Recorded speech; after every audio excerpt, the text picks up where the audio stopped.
السلام علیکم ورحمۃ اللہ وبرکاتہ۔ بسم اللہ والحمد للہ والصلاة والسلام علی رسول اللہ، اما بعد فاعوذ باللہ من الشیطان الرجیم۔ بسم اللہ الرحمن الرحیم۔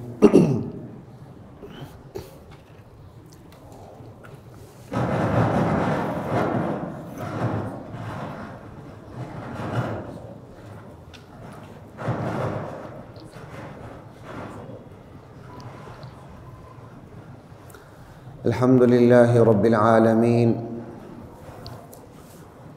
الرحمن الرحیم مالک یوم الدین۔ صدق اللہ مولانا العظیم۔ ڈاکٹر صاحب آواز کہاں سے آ رہی ہے؟ آواز برابر کر کے جائیں۔ ہاں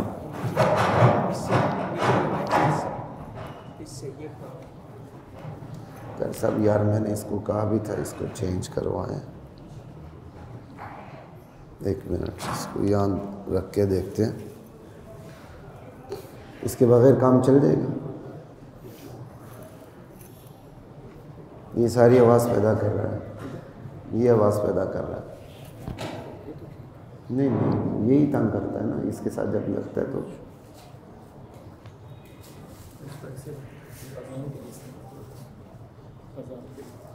چلیں اس کو ایسے رکھتے ہیں، چھوڑیں بس چھوڑیں۔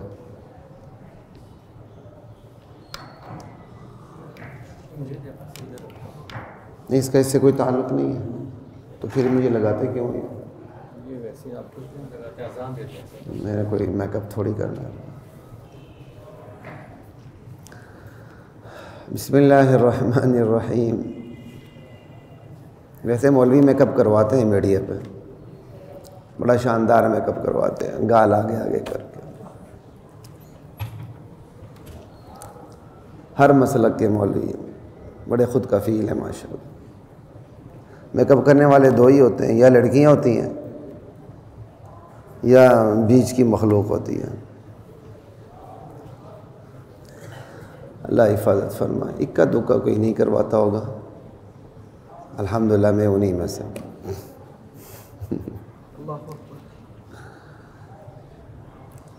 سورۃ الفاتحہ،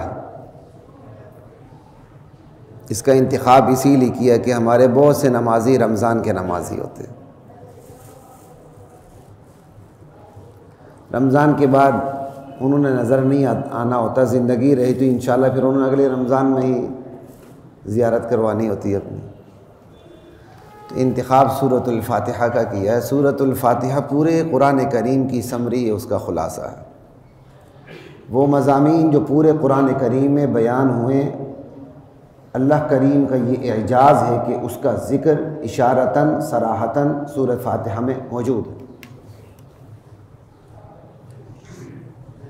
لا الہ الا اللہ۔ چونکہ سورۃ الفاتحہ کو خود قرآن نے قرآن کہا ہے،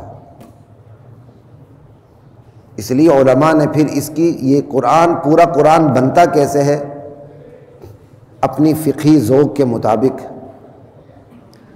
کہ قرآن کا یہ خلاصہ یہ سمری کیسے بنتی ہے، تفاصیل کی انتہا کر دی ہے کہ قرآن میں یہ مضامین بیان ہوئے ہیں بنیادی طور پر، یہ سارے موجود ہیں سورۃ الفاتحہ میں۔ جیسے آپ کو اختصار کے ساتھ بتاتا ہوں، خلاصہ مقصد نہیں ہے، سورۃ الفاتحہ کے تمام مضامین پہ ایک نظر دوڑانا مقصد ہے آج کی اس نشست کا، نظر دوڑانا، ڈیٹیل بھی مقصد نہیں، ورنہ صرف ایک الحمد پہ کئی جمعے گزر جائیں، پھر للہ پہ، پھر اس طرح پھر آگے چلتے چلے جائیں۔ لیکن آج کی اس نشست میں ایسا نہیں کروں گا، پورے سورۃ الفاتحہ پہ ایک نظر دوڑا لیں گے تاکہ آپ کو سورۃ الفاتحہ کی اہمیت کا پتہ چلے، جسے خود قرآن کہتا ہے، اور قرآن نہیں والقرآن العظیم۔ ہم نے آپ کو 7 ایسی آیات دی ہیں جو دہرائی جاتی ہیں، نماز میں دہرائی جاتی ہے، ہر رکعت میں دہرائی جاتی ہے، امام کے پیچھے ہم نہیں پڑھتے ہیں، دیگر بعض مسالک والے پڑھتے ہیں، وہ پڑھتے ہیں درست کرتے ہیں، ہم نہیں پڑھتے، ہم نہ پڑھنا درست کرتے ہیں۔ یہ کوئی فروعی مسائل لڑنے جھگڑنے کی باتیں نہیں ہیں، جو ان کو اپنا میدان جہاد بناتے ہیں وہ امت کا بیڑا غرق کرتے ہیں، اس کے علاوہ کچھ بھی نہیں کرتے وہ۔ اور پھر یہ قرآن کریم کی وہ 7 آیات ہر وقت دہرائے جانے کے قابل ہیں۔ کیوں؟ والقرآن العظیم، سورۃ الفاتحہ تو قرآن عظیم ہے۔ پورے قرآن کریم میں سب سے پہلے توحید کا ذکر ہے، اور توحید کی بنیاد پر عبادات کا ذکر ہے، اللہ سے مانگنے کا ذکر ہے۔ پھر اس توحید کو ماننے والوں کا ذکر ہے، نہ ماننے والوں کا ذکر ہے۔ توحید، رسالت، آخرت، یہ 3 بنیادی ستون، ان کے ماننے والے کون ہیں، ان کے ماننے والوں کا انجام کیا ہے، نہ ماننے والوں کا انجام کیا ہے، یہ پورے قرآن کریم کا خلاصہ اور یہ سورۃ الفاتحہ میں موجود ہے۔ الحمدللہ رب العالمین الرحمن الرحیم، یہ توحید ہے۔ مالک یوم الدین، یہ آخرت ہے۔ ایاک نعبد و ایاک نستعین، یہ توحید سے ملی ہوئی عبادت ہے، ٹھیک ہے۔ اہدنا الصراط المستقیم صراط الذین انعمت علیہم، یہ ماننے والوں کا انجام ہے، اور رسالت کا بھی ذکر ہے، کیونکہ منعم علیہم، جن پر انعام ہوا ہے، ان میں سب سے پہلا طبقہ انبیاء اور رسولوں کا ہے۔ قرآن کی ایک آیت دوسری آیت کی تفسیر کرتی ہے، دوسری آیت میں صاف بتا دیا گیا ہے کہ انعمت علیہم کون ہے، کہا وہ نبی ہیں، صدیقین ہیں، شہداء ہیں، صالحین۔ اور نہ ماننے والوں کا انجام کیا ہے، غیر المغضوب علیہم ولا الضالین۔ یہ آپ کو میں نے مختصر عوامی طریقے سے بتا دیا، ورنہ بہت کچھ ہے اس کے اندر۔ تو آج کی اس نشست میں سورۃ الفاتحہ کے مضامین پہ صرف نظر دوڑانا مقصد ہے کہ جس کو ہم ہر رکعت میں پڑھتے ہیں۔ تو اللہ نے کیوں یہ لازم کیا کہ تم کوئی اور سورت ملا لو، تمہاری مرضی، جو آیات ملانی تمہاری مرضی، لیکن تم نے سورۃ الفاتحہ پڑھنی ہے، تاکہ ہر نماز میں، 5 نمازوں کی ہر نماز میں، سنتوں میں، فرائض میں بندہ پورے قرآن کریم سے گزر جائے، پورے قرآن کریم کی تعلیمات اسے ازبر رہیں، کہتے ہیں نا استحضار رہے، وہ چیز سب کانشیس میں نہ جائے، یہ کانشیس سے بھی آگے بڑھ کے کوئی چیز ہے کہ ہر وقت مستحضر رہے آپ کو، 1 2 3 بھی اس طرح حاضر نہ ہو دماغ میں، جس طرح سورۃ الفاتحہ کے مضامین آپ کے دماغ میں حاضر ہونے چاہیے، اور اس کا ترجمہ، اس کی ترجمانی، اس کی ضروری تشریح آپ کو آ جانی چاہیے۔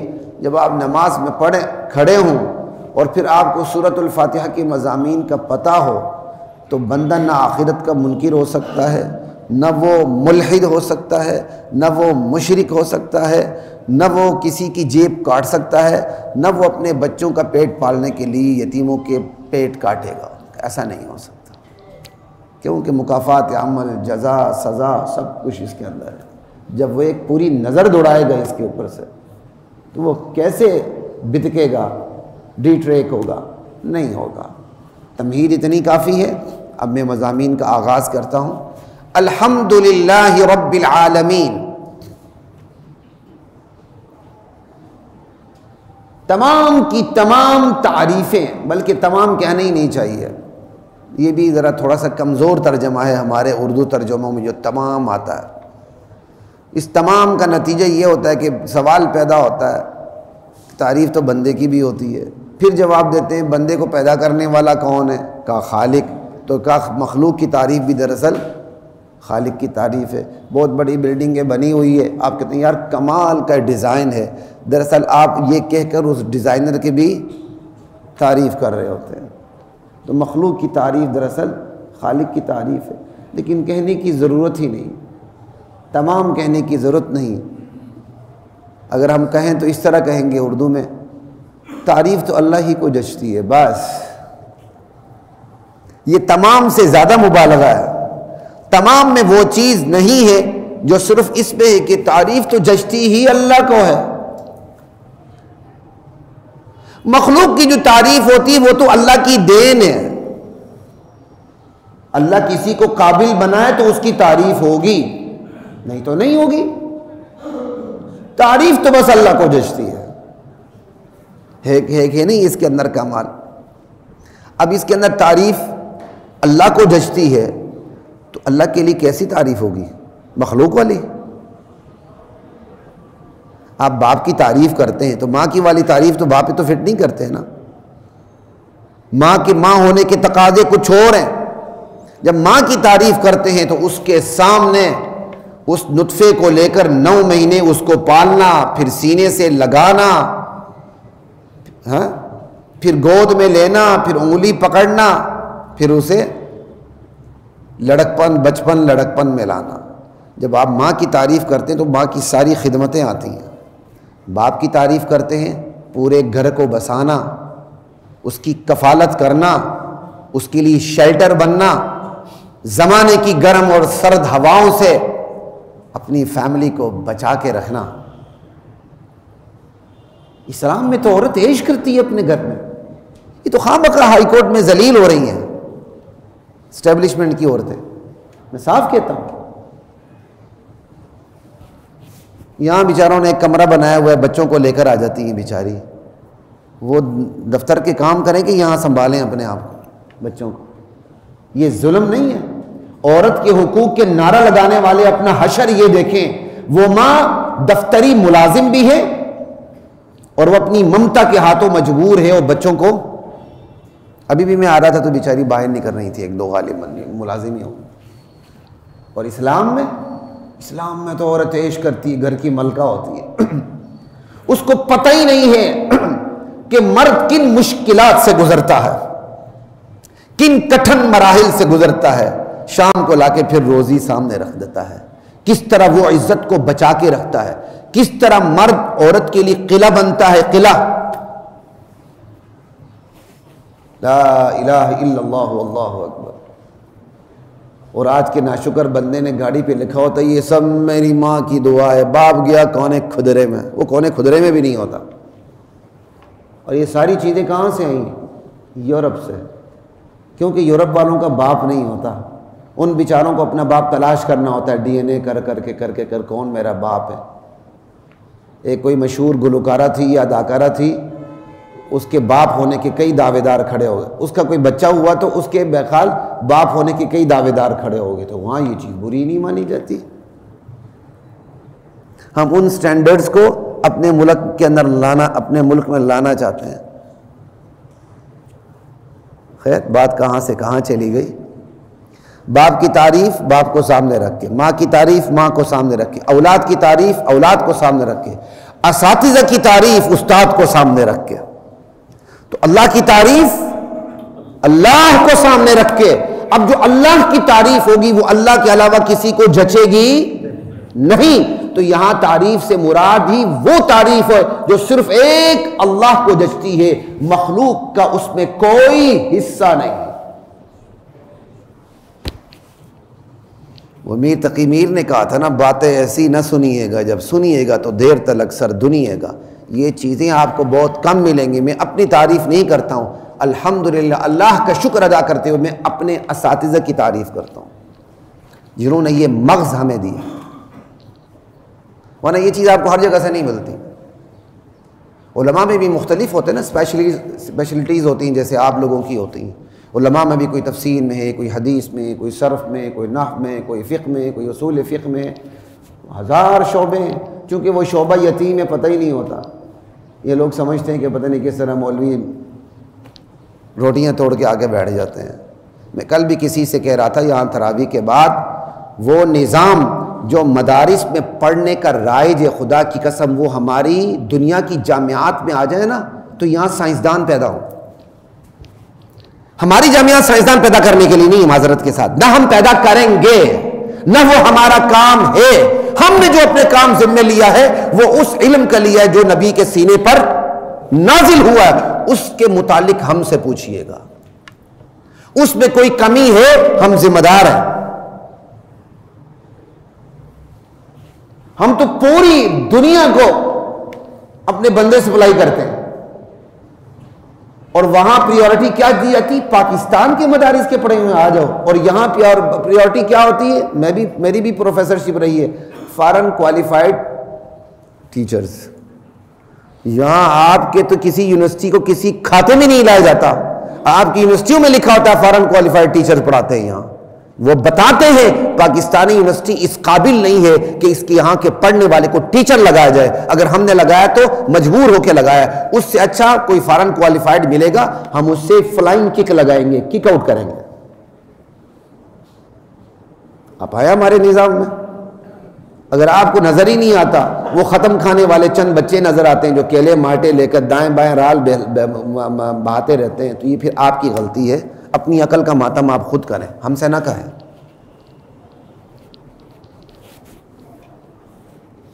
ہمارے ہاں جو لیکچر ہوتا ہے نا اگلے دن، یعنی کل ہم نے لیکچر استاد نے ہمیں پڑھانا ہے، ہم اس کو خود سالو کر کے بیٹھتے ہیں، اردو میں نہیں، ہماری کتابیں عربی میں ہوتی ہیں، ہم خود اس کو عربی میں سالو کرتے ہیں، پھر استاد کے سامنے بیٹھتے ہیں اور پوری تیاری سے بیٹھتے ہیں۔ استاد کو پتہ بھی ہوتا ہے کلاس میں ایسے لڑکے ہیں جو مکمل تیاری کے بعد بیٹھے ہوتے ہیں۔ استاد کی مشکل یہ ہوتی ہے اس نے 8 یا 5 یا 6 سبجیکٹ پڑھانے ہیں، اور طالب علم کے لیے آسانی ہوتی ہے کہ جس سبجیکٹ میں اس کا زیادہ دل لگتا ہے وہ اسی کے اندر گھسا ہوا ہوتا ہے، استاد کو لینے کے دینے پڑ جاتے ہیں، ایک کراس کوشچن ہوتے ہیں، مزہ آ جاتا ہے پھر۔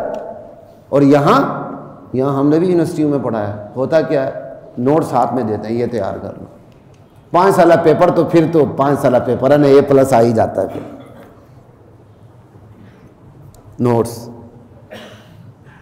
تو یہاں سارا کلیریکل سٹاف پیدا ہو رہا ہے، معذرت کے ساتھ کوئی سائنٹسٹ پیدا تو نہیں ہو رہا نا، خیر کہاں سے بات کہاں چلی گئی، بات یہ ہوتی ہے الحمدللہ رب العالمین، تعریف اللہ کو جچتی ہے۔ اب تعریف سے مراد کون سی تعریف ہوگی؟ وہ تعریف جو صرف ایک اللہ کو جچتی ہے۔ اللہ کو جچنے والی تعریف کون سی ہے؟ ایک آپ کی کوئی خوبصورتی کی تعریف کرتا ہے، ایک آپ کی کوئی ذہانت کی تعریف کرتا ہے، یہ تو مخلوق کی بھی ہے، تو بھائی خدا کی کون سی تعریف ہے؟ آپ یہی کہیں گے ان اللہ جمیل یحب الجمال، پی ٹی وی کی دیوار، پی ٹی وی کے اندر آپ داخل ہو جائیں نا تو اندر جا کے دائیں طرف یہ حدیث لکھی ہوئی تھی، حدیث ہے پتہ نہیں کیا، مجھے ابھی یاد نہیں، شاید روزے کی وجہ سے یاد نہیں آ رہا، ان اللہ جمیل یحب الجمال، اللہ خوبصورتی کو پسند کرتا ہے، اور یہ لگی کہاں ہے، یہ جملہ کہاں لگا ہوا ہے؟ پی ٹی وی میں، جہاں وہ کون سے اندر داخل ہونے والے، وہ کون سی مخلوق ہے، سمجھے؟ اب آپ یہ کہ اللہ بڑا خوبصورت ہے، بات ہو گئی نا، مخلوق کے دلوں کے وسوسے تک کو کون جانتا ہے؟ اللہ، یہ اللہ کی تعریف ہے۔ اب یہ اللہ کے علاوہ کسی پہ جچتی، یہ ہے الحمدللہ۔ ساورن پاور کون ہے؟ ساورنٹی کسی اور کے پاس نہیں، ان الحکم الا للہ، یہ اللہ کو جچتی، اللہ کے علاوہ کسی کو نہیں جچتی۔ میرے دل کے بیت کو جاننے والا کون؟ اللہ۔ میری آنکھ کی دیانت اور خیانت کو جاننے والا کون؟ اللہ۔ عزت دینے والا کون؟ ذلت دینے والا کون؟ آباد کرنے والا کون؟ برباد کرنے والا کون؟ تخت سلطنت پر بٹھانے والا کون؟ تخت دار پہ چڑھانے والا کون؟ بگاڑنے والا کون؟ بنانے والا کون؟ سنوارنے والا کون؟ وَتُعِزُّ مَن تَشَاءُ وَتُذِلُّ مَن تَشَاءُ بِيَدِكَ الْخَيْرُ إِنَّكَ عَلَى كُلِّ شَيْءٍ قَدِيرٌ يَهَبُ لِمَن يَشَاءُ إِنَاثًا وَيَهَبُ لِمَن يَشَاءُ الذُّكُورَ۔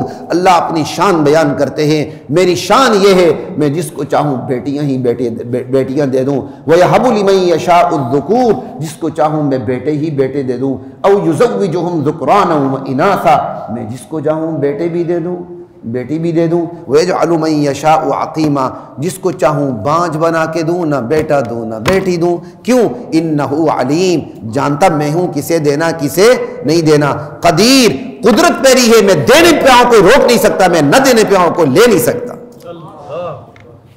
یہ ہے تعریف الحمدللہ، تعریف تو بس اللہ کو جچتی ہے۔ ایمانداری سے بتائیے گا، یہ تعریف اگر میرے اور آپ کے دل و دماغ میں رچی بسی ہوئی ہو، اور اس کو لے کے جب ہم نماز میں کھڑے ہوں ایسے کرتے تو ساری چیزوں کو آپ پیچھے پھینکتے ہیں، بس تو ہی تو ہے اللہ، اللہ اکبر، پھر آپ الحمدللہ کہتے ہیں، تو نماز کے بعد کسی سے بیٹا لینے جائیں گے؟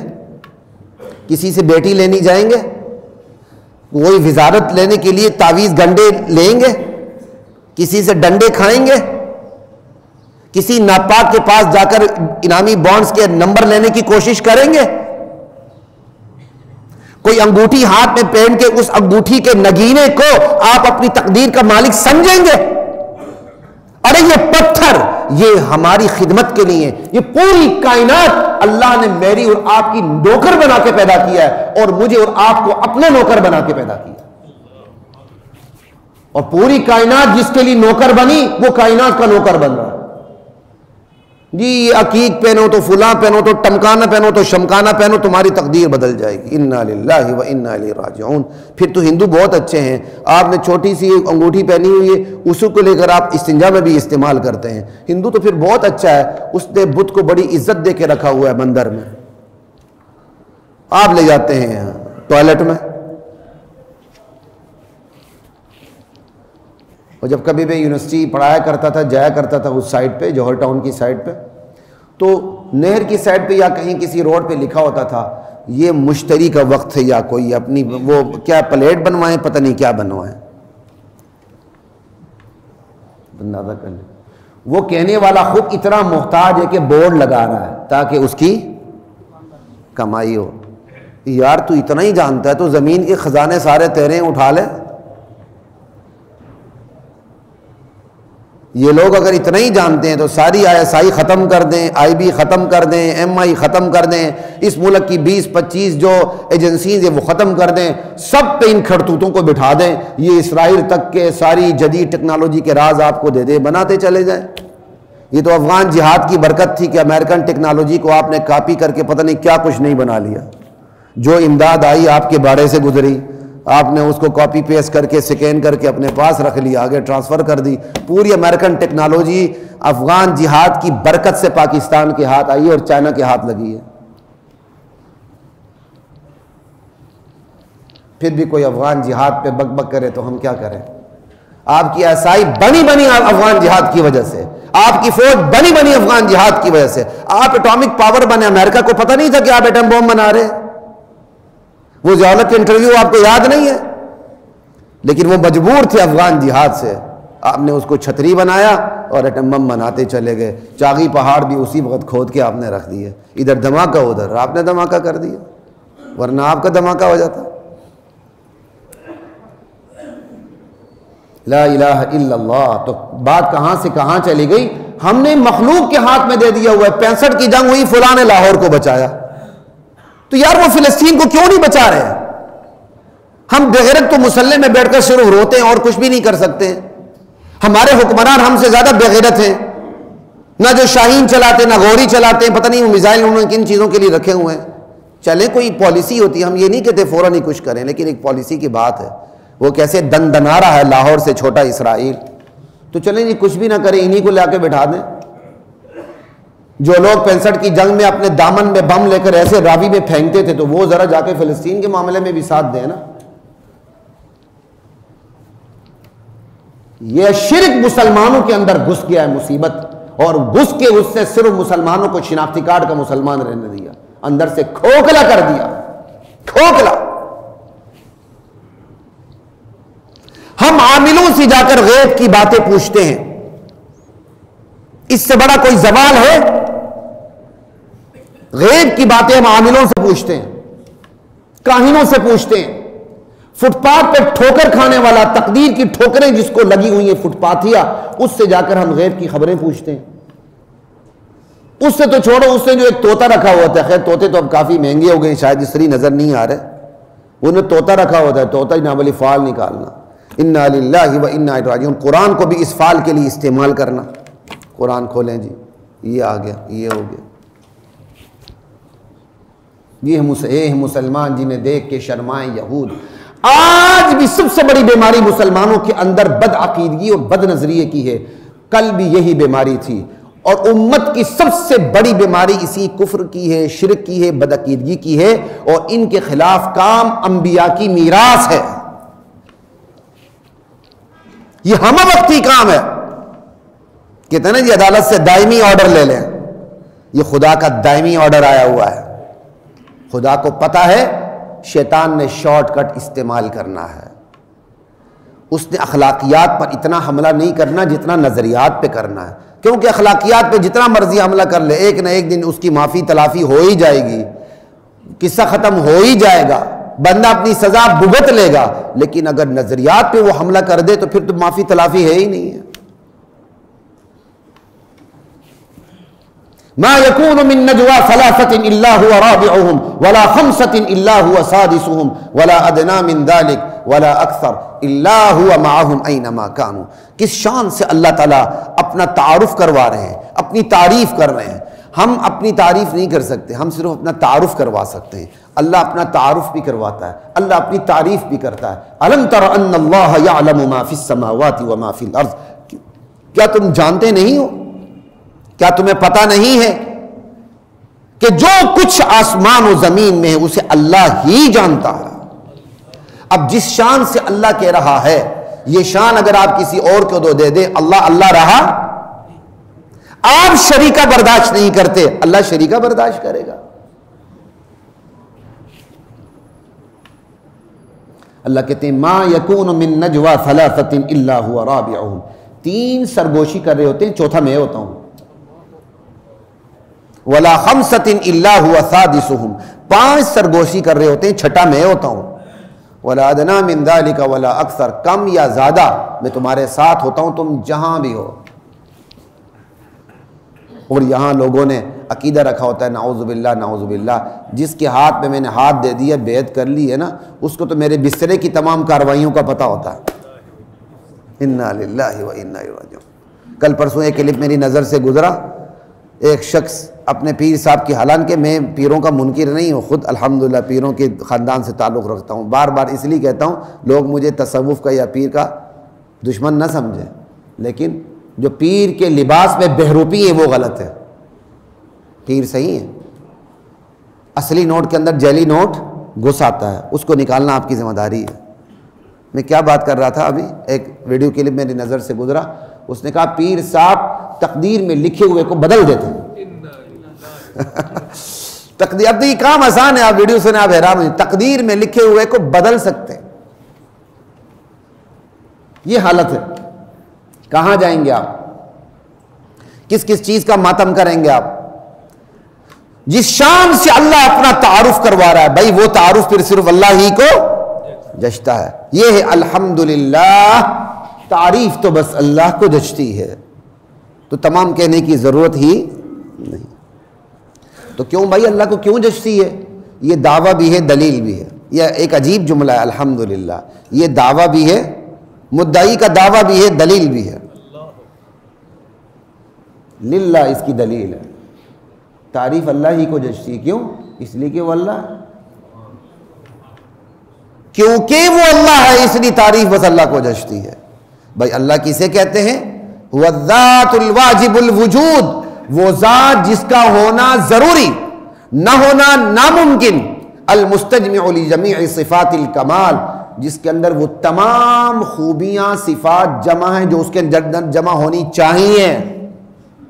اب بتائیں، مخلوق کو پیدا کرنے کے لیے، عدم سے وجود میں لانے کے لیے، اس کی پرورش کرنے کے لیے، اور پھر مخلوق کے اوپر جو اس کے احسانات ہیں اور وہ مخلوق احسانات کو اس کا کیسے ادا کرے، ان تمام چیزوں کو سامنے رکھ کے بتائیں کہ اللہ کے اندر کون کون سی صفات ہونی چاہیے، خود ہی سمجھ آتی ہیں۔ عدم سے وجود میں لانے کے لیے اس کو قادر مطلق ہونا چاہیے، کس کے پیٹ میں حمل ٹھہرانا ہے، کب کوئی کاروائی ہوئی ہے کہ حمل ٹھہراؤں، باقی تمام چیزوں کو گٹر میں ڈال دوں لیکن ایک جرثومے کو پکڑ لوں، اس کے اندر میں زندگی ڈال دوں، یہ پتہ ہونا چاہیے کہ نہیں ہونا چاہیے؟ علم بھی ضروری، قدرت بھی ضروری، وجود بھی، موجودگی بھی قدرت کے اعتبار سے ضروری، سمیع و بصیر، کوئی پکارے اس کی پکار کو سننا، کوئی پرورش کے لائق ہو درجہ بدرجہ اس کی پرورش کر کے اس کو انتہا تک پہنچا دینا، پھر اس کو فنا کر دینا۔ کیوں فنا نہیں ہوگا تو اللہ کا مد مقابل ہو جائے گا، اللہ پر تو فنا ہے ہی نہیں، مد مقابل پھر بھی نہیں ہوتا، شکل سی بندی اللہ اس کو بھی برداشت نہیں کرتے۔ کل من علیہا فان ویبقى وجہ ربک ذو الجلال والاکرام، یہاں تک کہ انبیاء پہ موت آتی ہے، امام الانبیاء بھی اس دنیا سے رخصت ہوئے زندگی اپنی ختم کر کے۔ اب جس زندگی میں ہے وہ اس زندگی سے اعلیٰ، افضل اور برتر، ہر لمحے اعلیٰ سے اعلیٰ، افضل سے افضل اور برتر سے برتر ہوتی جا رہی ہے۔ وَلَلْآخِرَةُ خَيْرٌ لَكَ مِنَ الْأُولَى۔ الحمدللہ، تعریف اللہ کو جچتی ہے، کیوں؟ بھئی وہ ہے ہی اللہ، اس کا ہونا ضروری، نہ ہونا ناممکن، اور ایک مخلوق کو پیدا کرنے کے لیے، پالنے کے لیے، اس کے تمام جو تقاضے ہیں ان سے کیا کہتے ہیں آگاہ ہونے کے لیے جن صفات کا ہونا ضروری ہے وہ صرف ایک اللہ میں پائی جاتی ہے۔ بندے کا علم محدود، بندے کی ذہانت محدود، بندے کی فراست محدود، بندے کا تجربہ محدود، مشاہدہ محدود، اللہ کی ہر صفت لا محدود۔ ایک قانوندان قانون بنائے گا کہاں تک؟ اگر ایمانداری سے دیکھیں تو لاہور کا قانوندان کراچی والوں کے لیے قانون نہیں بنا سکتا۔ یہی وجہ ہے کہ ایک قانون بنتا ہے، کچھ عرصے بعد ٹوٹ جاتا ہے، کہتا ہے جی کچھ گراؤنڈ ریئلٹیز آ گئی ہیں، کچھ ریکوائرمنٹس آ گئی، اب اس کے اندر چینجنگ کرتے رہو۔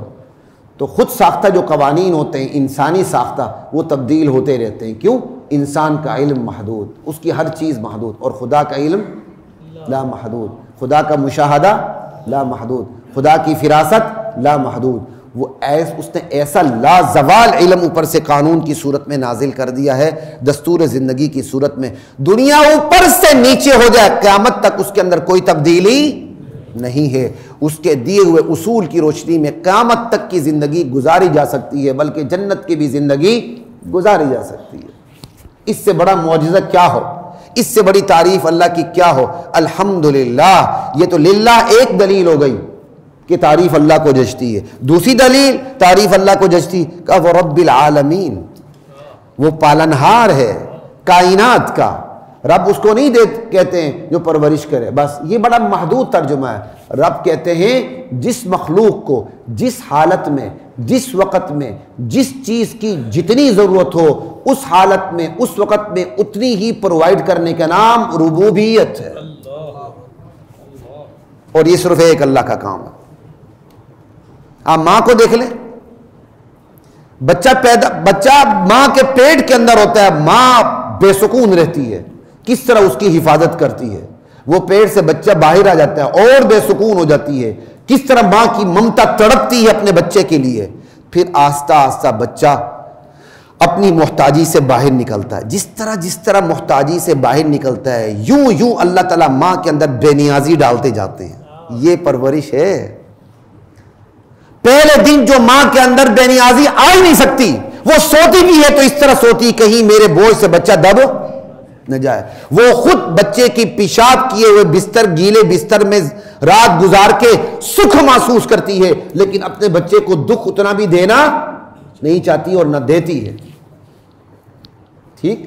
لیکن وہی بچہ جب اپنی محتاجی سے نکلنا شروع ہوتا ہے تو ماں کے اندر خود آٹومیٹکلی نہیں سمجھے، ماں کے اندر خدا کی طرف سے یہ آٹو سسٹم خدا نے لگایا ہوا ہے کہ خود بخود بے نیازی آنی شروع ہو جاتی ہے کہ اب بچہ سمجھدار ہو رہا ہے۔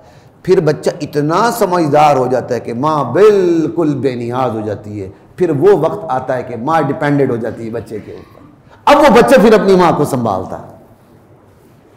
یہ ہے پرورش۔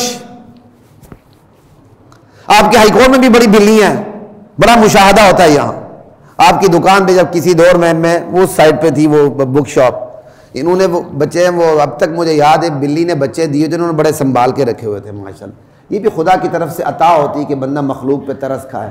یہاں صرف کتوں پہ ترس کھاتے ہیں بس، یا کتوں والوں پہ ترس کھاتے ہیں بس، اور کچھ نہیں، سمجھے؟ وہ 8-10 درجن بچے دیے ہوئے ہیں انہوں نے بڑے سنبھال کے رکھا ہوا تھا، اس کو جگہ دی ہوئی تھی۔ اب وہ بلی جب بچہ دینے پہ آتی ہے کس طرح محفوظ پناہ گاہ تلاش کرتی ہے کہ بلے کو بھی قریب آنے نہیں دیتی۔ اللہ اکبر، یہ ہے ربوبیت۔ جس مخلوق کو جس چیز کی ضرورت ہے، جس موسم میں، جس مزاج کے مطابق، اس کو وہی اللہ تعالیٰ دیتے ہیں۔ افریقہ کا سالن یہاں بیٹھ کے آپ نہیں کھا سکتے، ہمارے پکے ہوئے سالن عرب نہیں کھا سکتے، انگریز نہیں کھا سکتے۔ خدا کا اپنا نظام ہے۔ ربوبیت پہ اتنی بات کافی. دوسری دلیل ہو گئی. تیسری دلیل الرحمن, رحمت اس پر ختم ہے. الرحیم, اس کی رحمت دائمی ہے. الرحمن الرحیم میں بڑا ڈفرینشیٹ کیا گیا, لیکن جو سب سے اچھا مجھے لگتا ہے وہ یہی ہے, کیونکہ یہ بالکل گرامر کے مطابق ہے. الرحمن مبالغے کا صیغہ ہے جو اللہ کے علاوہ نبی پر بھی فٹ نہیں ہوتا. نبی رحیم تو ہوتا ہے, رحمان نہیں ہوتا. رؤوف الرحیم نبی علیہ السلام کی صفت آئی ہے, لیکن رحمان نہیں, یہ صرف اللہ کا ہے. یہی وجہ ہے وہ عباد الرحمان. رحمان جس پر رحمت ختم ہے, جس کی وجہ سے رحمت ہے. اللہ اپنے نبی کو کہتے ہیں جو رحمت للعالمین ہے, فبما رحمت من اللہ لنت لہم. میرے نبی یہ جو آپ اپنی امت پر رحم دل ہے نا, یہ میری رحمت کی وجہ سے رحم دل ہے. فبما رحمت من اللہ لنت لہم ولو کنت فظا غلیظ القلب لانفضوا من حولک. اگر آپ سخت دل ہوتے یہ آپ کے قریب سے بھاگ جاتے ہیں. الرحیم جس کی رحمت دائمی ہے, اللہ اکبر. تو اس لیے تعریف اسی کو جچتی ہے. للہ ایک دلیل, رب العالمین دوسری دلیل, الرحمن تیسری دلیل, الرحیم چوتھی, کیوں دائمی ہونا الگ صفت ہے. اور پانچویں دلیل مالک یوم الدین, جزا اور سزا کے دن کا وہ مالک ہے. مالک کسے کہتے ہیں؟ جس کی مرضی چلے اور کسی اور کی مرضی. مالک کے مقابلے میں سارے غلام ہیں. غلام کو تب اجازت ہوتی جب مالک بولنے کی اجازت دے. یہی وجہ ہے ہمارے نبی بھی سجدے میں پڑے رہیں گے, جب اللہ اجازت دیں گے پھر سر اٹھا کے کلام فرمائیں گے, اپنی عاجزانہ درخواست اللہ کے سامنے پیش کریں گے. وہ موقع نہیں, آپ دین کا مطالعہ کرتے ہیں آپ کو پتا ہوگا. ٹھیک ہے, پتہ نہیں کتنا عرصہ اللہ کے نبی کہتے ہیں میں سجدے میں پڑا رہوں گا اللہ کے سامنے, سجدے میں گرا رہوں گا. مالک, جزا اور سزا کے دن کا مالک. جب وہ اپنی عدالت میں فیصلے کرے گا تو اس کی عدالت پر کسی ایجنسی کا, کسی ادارے کا دباؤ نہیں ہوگا. جیسا صاحب یہ لو نیچے سائن کرو, فیصلہ بھی خود لکھ کے لانا. خدا کے ہاں یہ سسٹم, خدا کی قسم جن لوگوں نے یہ رواج دیا ان لوگوں نے اس ملک کا بیڑا غرق کر کے رکھ دیا. ہر کام میں اپنے آپ کو ہر سے آخر سمجھنا کہ صرف ہماری وجہ سے یہ مملکت چلتی ہے, ہماری وجہ سے یہ ریاست قائم ہے. انا للہ و انا الیہ راجعون. خدا کی عدالت میں کوئی ایسا جبر نہیں ہوگا کہ کوئی خدا کے پاس آ جائے, لکھو نہیں, ہم لکھتے تم سائن کرو. ایسا نہیں ہوگا. نہیں, وہ مالک ہے. نبی بھی اس کی اجازت کے بغیر بول نہیں سکے گا. حافظ بھی سفارش کریں گے, عالم بھی سفارش کریں گے, شہداء بھی سفارش کریں گے. جن جن نیک لوگوں کو اللہ سفارش کا حق دیں گے وہ کریں گے. اور سب سے بڑی شفاعت کون کریں گے؟ محمد الرسول اللہ, خاتم النبیین, خاتم المعصومین صلی اللہ علیہ وآلہ وسلم. اللہ مجھے اور آپ کو نبی علیہ السلام کی سفارش کا حقدار بنائے, مصداق بنائے. حق کہاں رکھتے ہیں ہم, استحقاق کہاں؟ استحقاق تو خیر ہے ہی نہیں نا, تو صرف خدا کی رحمت ہے, نبی صلی اللہ علیہ وسلم کی محبت ہے ہمارے ساتھ. مالک یوم الدین, یہ پانچویں صفت ہوئی. ہے ہی وہ جزا سزا کے دن کا مالک جس کے ہاتھ میں سب کچھ ہے. مرضی جس کو چاہے جنت میں ڈال دے, جس کو چاہے جہنم میں ڈال دے. اس نے اپنی رحمت سے بتا دیا کہ میں نے جنت میں کس کو بھیجنا ہے اور جہنم میں کس کو بھیجنا ہے. جہنم میں عارضی طور پر کس کو بھیجنا ہے اور جہنم میں مستقل طور پر کس کو بھیجنا ہے. جنت میں عارضی اور مستقل قیام گاہیں نہیں ہیں, وہ جو قیام گاہ وہ ہمیشہ ابد الآباد کے لیے ہے. جہنم میں قیام گاہیں عارضی اور مستقل دونوں ہیں. لا الہ الا اللہ. تو یہ 5 صفات اللہ تعالیٰ دلیل کے طور پر پیش کر رہے ہیں. چونکہ میں اللہ ہوں, چونکہ میں رب العالمین ہوں, چونکہ میں الرحمن ہوں, چونکہ میں الرحیم ہوں, چونکہ میں مالک یوم الدین ہوں, لہذا تعریف مجھے ہی جچتی ہے, میرے علاوہ کسی کو. اب یہ آپ تھوڑا سا تصور کریں, اپنے تخیل کو قوت دیں. تخیل کے اندر جن کی قوت ہوتی ہے نا, وہ شاعر بھی اچھے ہوتے ہیں, وہ بیان بھی اچھا کرتے ہیں. تخیل کے اندر آپ کی قوت ہونی چاہیے. وہ لکھاری بھی اچھے ہوتے ہیں. اپنے تخیل کو قوت دیں کہ پوری مخلوق سامنے ہے اور تعریف کون کر رہا ہے؟ اللہ. کس کی کر رہا ہے؟ اپنی. تعریف کون کر رہا ہے؟ اللہ. کس کی کر رہا ہے؟ اپنی. اب آپ یہ تخیل کو قوت دے کے دیکھیں, پوری مخلوق سن رہی ہے. اللہ خود فرماتے ہیں الحمدللہ رب العالمین الرحمن الرحیم مالک یوم الدین. اب پوری مخلوق اس کو سنتی ہے. سننے کے بعد فوراً کہتی ہے یا اللہ ایاک نعبد و ایاک نستعین. مولا ہم جان گئے.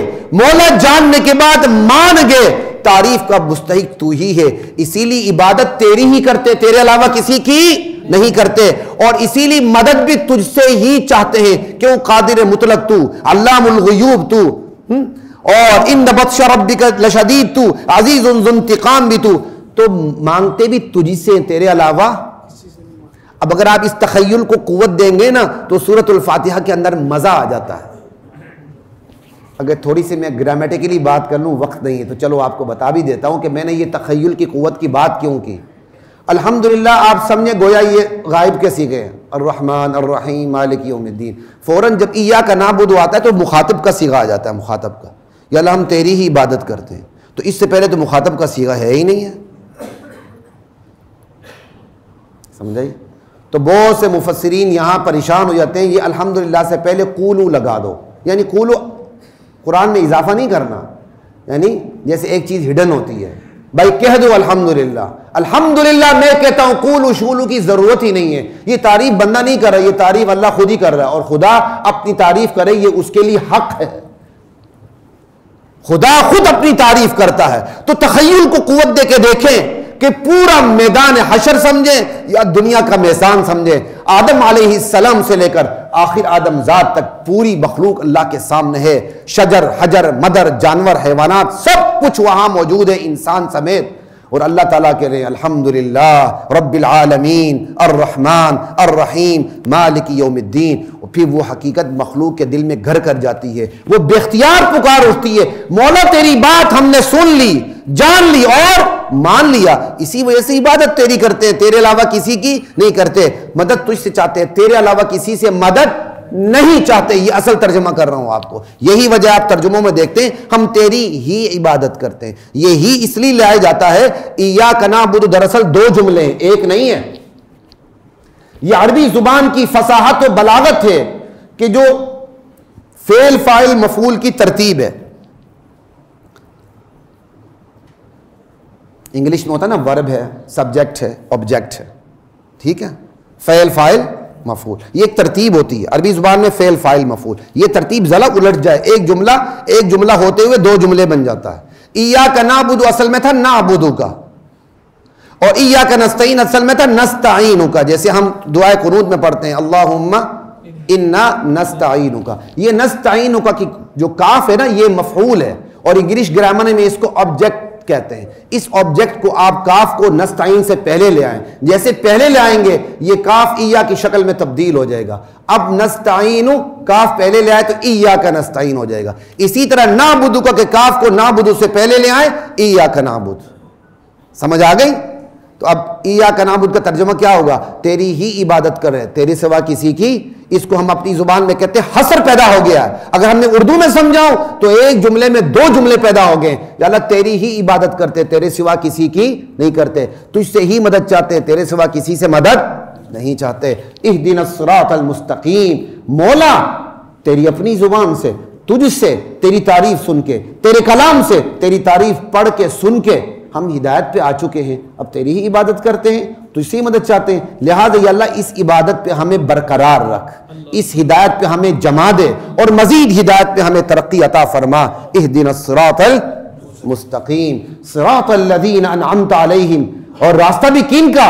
جن پر تو نے انعام کیا ہے. یہ نہیں کہ بندہ ادھر ادھر چلا جائے کہ اللہ تعالیٰ نے نیوٹن پہ انعام کیا تھا, یا چومسکی پہ نومسکی پہ کیا تھا, یا کسی اور پہ کیا تھا. نہیں, انعام والے 4 طبقات ہیں، اولئک الذین انعم اللہ علیہم من النبیین والصدیقین والشہداء والصالحین، ان کے پیچھے چلنا ہے۔ یا اللہ ان کا راستہ دکھا ہے جن پر آپ نے انعام کیا، وہ نبی ہیں، وہ صدیقین ہیں، وہ شہداء ہیں، وہ عام نیک لوگ صالحین ہیں، غیر المغضوب علیہم ولا الضالین۔ یا اللہ ان لوگوں کے راستے سے بچانا جن پر تیرا غضب نازل ہوا اور ان پر تیری طرف سے سٹیمپ لگ گئی کہ اب یہ ایمان کبھی نہیں لا سکیں گے، ختم اللہ علی قلوبہم ولا الضالین۔ یا اللہ ان لوگوں کے راستوں سے بھی بچانا جو گمراہ تو ہو چکے ہیں لیکن ابھی ان پر سٹیمپ نہیں لگی، یا اللہ ان سے بھی ہمیں بچانا۔ وآخر دعوانا الحمدللہ رب العالمین۔